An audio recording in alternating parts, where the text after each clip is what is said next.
bagaimanapun riwayat saya kan sebagian besar sebagai prajurit, sebagai tentara. Ya. Prajurit itu, tentara itu hidupnya keras. Ya, saya apalagi lama sekali di pasukan tempur.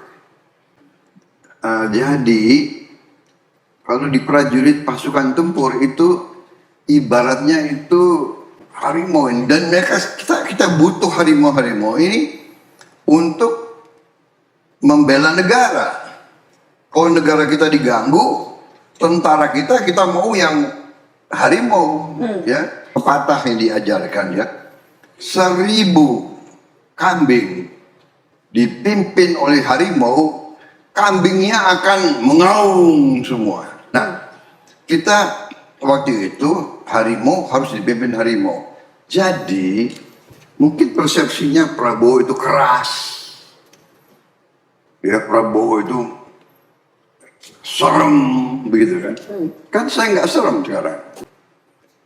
Memang ini fenomena ya, dalam arti setiap saya udah ikut pemilu ini sudah 4 kali. Pertama 2004, saya waktu itu ikut konvensi di Golkar.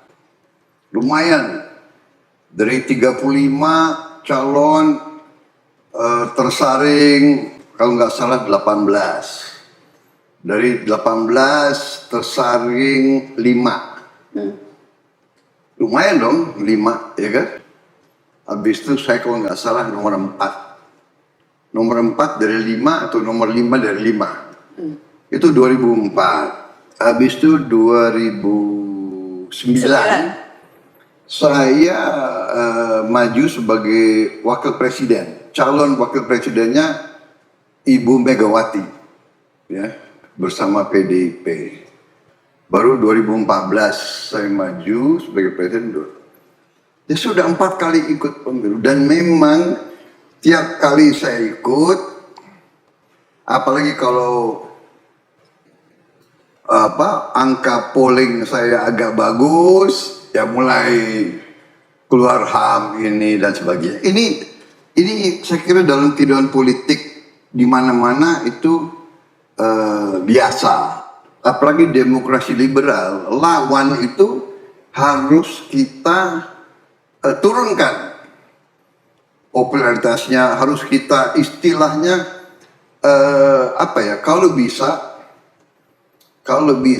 dijelek-jelekin terus supaya tidak bisa muncul. Nah, ini fenomena di banyak negara, ya. Kita lihat di Amerika saja kan begitu. Di Amerika saja dicari-carilah segala macam, ya. Jadi saya anggap ya ini risiko. Saya sebagai prajurit, saya telah melaksanakan tugas saya dengan sebaik-baiknya, sesuai dengan sumpah saya. Saya pertaruhkan nyawa saya berkali-kali untuk Republik, untuk rakyat. Jadi saya tenang, saya tidak kemana-mana. Ya, jadi benar nggak selalu dibilang inilah itulah, mau kudeta, ya kan, dan sebagainya, menculik, pembunuh, dan ya kan. Jadi gimana ya? Saya mau apakan? Kalau rakyat percaya semua tudingan-tudingan itu, ya rakyat nggak usah pilih saya, selesai kan? Iya kan? Jadi Pak Prabowo merasa tidak perlu lagi menjelaskan apa latar belakang, apa konteks peristiwa ketika itu? Saya kira kan sudah 4 kali saya jelaskan, sudah ada semua di rekod public domain. Iya kan? Jadi bagaimana? Iya kan? Dan ini saya kira narasi yang akhirnya kita bicara masa lalu, ya kan, ini 30 tahun yang lalu dan sebagainya. Memang ini sesuatu yang tidak enak dan itu mengganggu saya. Tenang, tapi ya itu harus hadapi, itu risiko seorang prajurit, ya kan. Itu risiko saya. Tapi Bapak bahkan tidak ragu menunjuk mantan personil tim Mawar yang pernah dihukum di pengadilan militer menjadi anak buah Bapak, menjadi pejabat di Kemenhan. Padahal kan sejarah tim Mawar ini selalu jadi bahan baku serangan publik ke Prabowo Subianto. Tapi kenapa seolah-olah Prabowo Subianto malah memelihara, terus merawat tim Mawar ini, dengan konsekuensi serangan-serangan itu akan terus berdatangan? Kalau kita lihat, mereka kan sudah diadili, sudah lewat proses hukum, sudah selesai sekian puluh tahun yang lalu, mereka masih di tentara, dan mereka adalah prajurit-prajurit yang terbaik. Jadi kadang-kadang suatu peristiwa karena perubahan iklim politik, perubahan itu akhirnya disalah tafsirkan, disalah artikan. Kan itu juga bagian daripada politik. Ya, jadi saya kira ternyata mereka bekerja dengan baik, mereka diterima dan mereka berprestasi. Saya kira begini ya, kalau Anda tahu peristiwa-peristiwa itu, kalau kita bicara lagi peristiwa itu juga ada suatu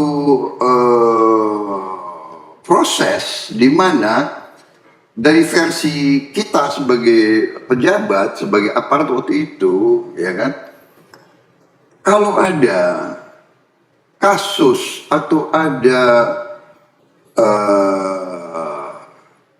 suatu komplotan, kita harus mencegah itu kan. Nah, kalau kita mencegah itu dengan kita menahan orang, kemudian pemerintah berubah, itu kan berubah. Tapi bahwa niatnya itu adalah untuk mengamankan rakyat, untuk mengamankan bangsa. Saya kira itu, dan ini sudah berkali-kali dijelaskan.